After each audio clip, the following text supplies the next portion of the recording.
Welcome back to Le Podcast of Philippe, everyone. Today we're diving deep into something, well, a little unsettling, really. You know how sometimes it seems like the media and even politicians are just drowning in information, almost impossible to even keep up, let alone tell what's true anymore. That's our focus today, this tactic of just completely flooding the zone with info to, well, kind of twist the narrative and control what everyone's talking about. Luckily, we've got an expert with us to break it all down. Someone who really understands these political strategies and how communication works, the tactics behind it all. Happy to be here. So this actually came from one of our listeners. They noticed something similar going on in politics recently. And, well, they were wondering if there's actually a name for this whole tactic. Oh, yeah, definitely. It's usually called flooding the zone or sometimes inundating the media space. It's not random chaos or anything. It's a deliberate strategy. And it's been linked to people like Steve Bannon, actually. So there's a method to this madness, huh? It's not just about creating noise. Absolutely. There are clear objectives. It's multi-pronged.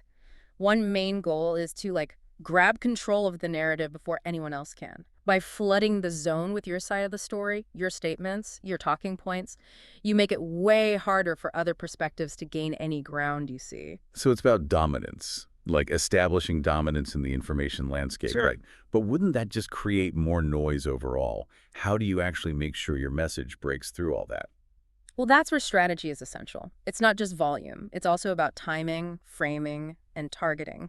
Choosing your moments carefully, crafting your message to resonate, and using the right channels to reach the right people. Like a calculated information offensive. Exactly. And it's not just pushing your own narrative. It's also about disrupting your opponent's ability to respond effectively. When they're constantly sifting through all this information, it's much harder for them to, come up with a coherent counterargument or even to mobilize their supporters. Like trying to fight a fire with a garden hose. Perfect analogy. And then there's the distraction element, too. You bombard the public with a constant stream of, well, often controversial statements, keeping their attention fragmented. It makes it really hard for them to focus on any one issue for too long. So you prevent any real sustained scrutiny from taking hold. Precisely. And by constantly shifting the focus, you ensure that no single controversy sticks around too long. Just as one issue starts gaining momentum, you introduce another one, and then another, and another. It's all about controlling the news cycle, you see. Fascinating, but also kind of concerning, right? Seems like a really effective way to manipulate public perception. It can be. And that's why it's so important to understand this tactic and its potential impact. And it's important to remember this isn't just something, out of a spy thriller. It's actually more common than you'd think. So not just high-level politics, huh? Nope, not at all. Think about all the information we see every day, news websites, social media, even just ads and marketing. You can apply these flooding the zone principles in tons of different places, even our daily lives.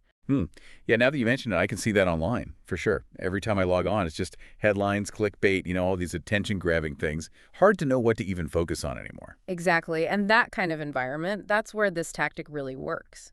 It plays on how our brains work, those limitations we have. We can only process so much at once. And when we're overloaded, it's harder to think clearly and make, good decisions. So in a way, we're all kind of susceptible to this manipulation, even if we don't realize it. To a certain extent, yeah.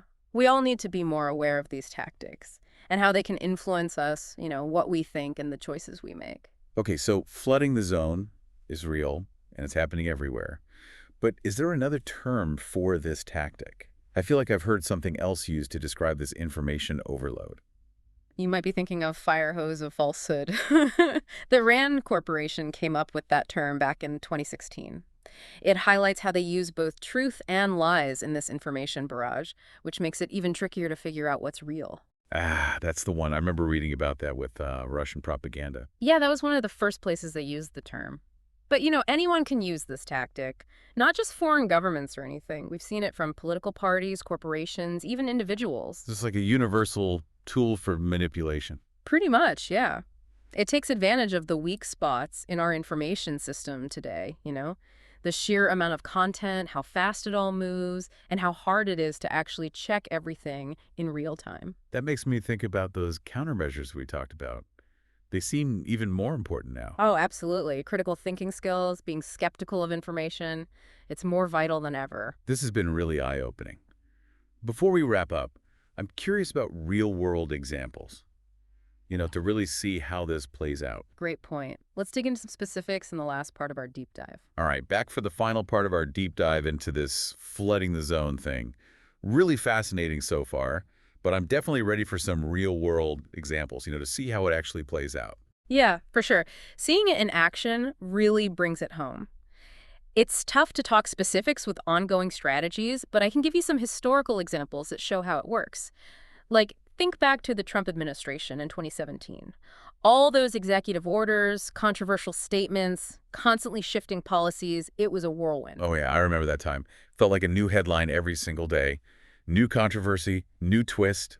Almost impossible to keep up, let alone actually analyze what was happening. Exactly. That feeling of being overwhelmed, that's a big sign this tactic's at work. By just saturating everything with information and action, the administration could control the narrative, deflect any criticism. Maybe not every single thing they did was part of this flooding the zone plan, but the overall effect, undeniable. It's like a smokescreen, almost. You can't see through it, can't get a grip on what's really going on. Perfect way to put it. And with the news cycle running 24/7 now, plus social media amplifying everything, that smokescreen gets even thicker. Information spreads so fast, often without context or any fact-checking. It creates the perfect environment for confusion, for manipulation. Makes you think about our own responsibility, Yeah. As people taking in all this information, how can we be more discerning? How do we avoid getting swept away in that deluge? That's the big question, isn't it? And luckily, there are things we can do. First off, be mindful of your sources. Stick to reputable news outlets, organizations with a good track record of accuracy and fact-checking. So be picky about where we get our info. Don't just believe whatever pops up on our feeds, right? Exactly. Think critically about the source. What are their motivations? Any potential biases? If something sounds too good to be true or just way too outrageous, it probably is. And cross-check information, look at multiple sources to get a balanced view. It sounds like it comes down to healthy skepticism. Not being cynical, but really engaging critically with what we're seeing. You got it. Recognizing that information can be a weapon, and we need to know how to defend ourselves. This flood the zone tactic is just one example, but understanding it, that's a big step towards navigating this crazy information landscape we're in. This has been eye-opening, really. We've covered a fascinating and a bit scary tactic. I feel like I've learned a lot about how information can be used and misused. I bet our listeners feel the same. I hope so. Knowledge is power, right? The more we understand these tactics, the better we can make good decisions and resist manipulation. Absolutely. And for those of you watching on YouTube, if you found this deep dive helpful, hit that subscribe button and give us a thumbs up. Helps the channel grow and lets us bring you more content like this. Until next time, stay curious, stay informed, and as always, thanks for joining us on Le Podcast of Philippe.